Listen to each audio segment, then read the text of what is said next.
Welcome to the Handmade Entrepreneur Life. I'm your host, Katherine Hampton. Together we are journeying through life as handmade entrepreneurs. I started my journey in 2013 and have successfully built a business that generates multiple six figures year after year. My goal is to share strategies and techniques that I have learned so that you can skip the stress and jump straight to success. Now let's get started. Hello and welcome back to the Holiday Prep Series. I'm Katherine Hampton with the Handmade Entrepreneur Life. If you're joining in the middle or jumping in to listen about shop sections, these holiday prep tips are the exact strategies that I implement in my shop to make sure that I'm ready for fourth quarter.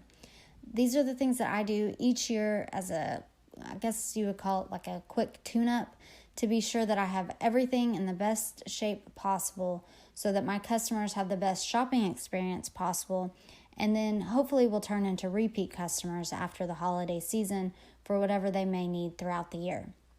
So these are also things that I've found to help decrease stress during a hectic time of year. For any of you that know, that maybe this may be a thing that you've done before the holiday season, you've been in business for a few years, you know that the holiday season can be a little bit stressful and hectic. So getting these things done ahead of time helps to decrease stress and anxiety.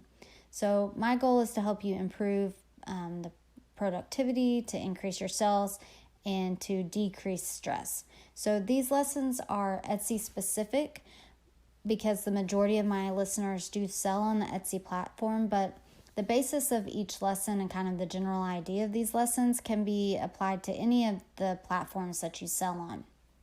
I personally sell on Amazon and my own .com in addition to Etsy, so I'm making all of these updates on those platforms as well. Now, today we're going to look at your shop sections specifically and make sure that you have everything organized in a way that's easy for your customers to find exactly what they're looking for. Now, keep in mind too that your sections help with your SEO, so this is not the time to try and come up with any sort of like cutesy titles. Your shop sections are an area where you want to use terms that your customers will actually type into your search bar. So this is another time that a good place to find ideas is in your shop stats. So you can go in there and look at your shop and see, we don't want to look at anything less than 30 days. Sometimes in sections like this, when it's a big shop section, I like to look at least 90 days to get a good amount of data. Other ideas for ways to group your sections would be to sort maybe by gift recipient, so that it might be like gifts for her or gifts for baby. As we get closer to Christmas, you could also sort by price. So you could have gifts for, $30 or under $30 or gifts under $50. Another section you could include is a bestsellers or most populars, so that when customers come to your shop, they have kind of a gift guide or an idea of where to look. When it comes to the holiday time, they're kind of overwhelmed, and customers appreciate being told kind of with bright flashing signs, so to speak, like look here, this is what you want. This is where most customers look, and this is what most customers buy. So go ahead and just look here too, because this is what you're probably going to end up buying. Customers appreciate not having to just kind of hunt around. Now, if you are completely lost for ideas, looking at the big box shops to kind of see how they section their shops, how they have their navigation set up, that lets you know what the industry standard is and what your customers are used to seeing as far as how products are grouped for them. Now, are they grouping by keywords, or are they grouping by gifts and pricing, or are they a mix of both?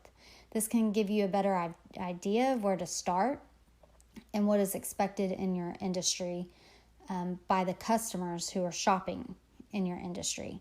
Now, you don't necessarily have to do one or the other either. You don't have to just do gift ideas. You don't have to just do pricing. You can do a mix of keyword titles for a few sections, and then a couple of gifts for ideas or price categories may be a good idea for you to use.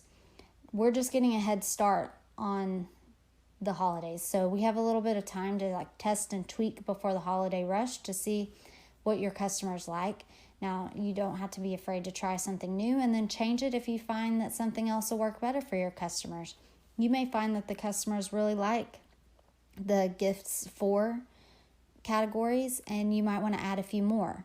This getting a head start gives you a better idea of what to add and subtract and see what's going to work a little bit ahead of time. Now, I like to add a few gift sections like gifts for him and gifts under $10 around Christmas, and then I return to just my standard keyword sections after the first of the year. I just want my shop to be a little bit more gift friendly around Christmas time, and then I go back to my standard setup around mid-January, because there's people that are still doing holidays with the bigger families and the extended families that still do Christmas shopping after the first of the year. So once it starts slowing down around mid-January, end of January, maybe 1st of February, then I'll go back to the regular setup. The important thing to remember is that the shop sections just serve as a way to help your customers move throughout your shop. So just be sure that you're using them to your advantage. Now, I've come across several shops that are just flat out not using them, or they just have one section. And that's not helpful to your customers to kind of figure out where to even start looking.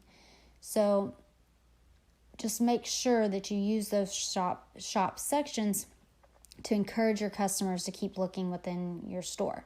We've talked about before about your bounce rate, about how people, that's just a fancy way of saying that people come into your shop, click in, and then immediately leave.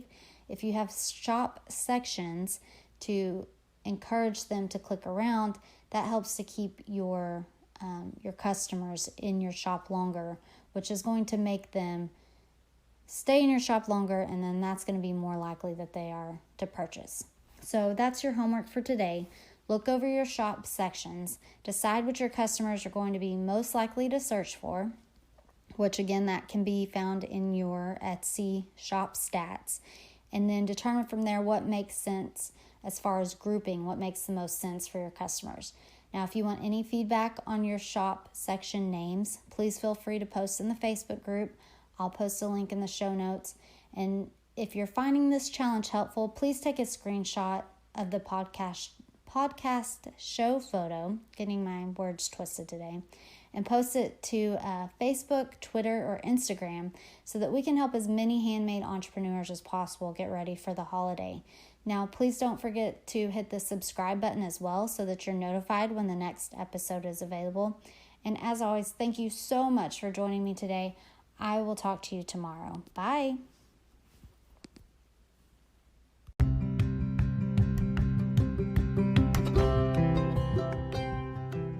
Are you currently struggling to make sales? Do you have a passion for your handmade craft but lack a clear business strategy? Or maybe you are wanting to take your side hustle to the next level and make it your full-time job. If any of this sounds like you, I invite you to check out my 30-day action plan, where you will receive a personalized one-on-one analysis of your handmade shop with a 30-day action plan and 2 follow-up email check-ins. For more details, please visit bit.ly/myshop-plan. The website is bit.ly/myshop-plan.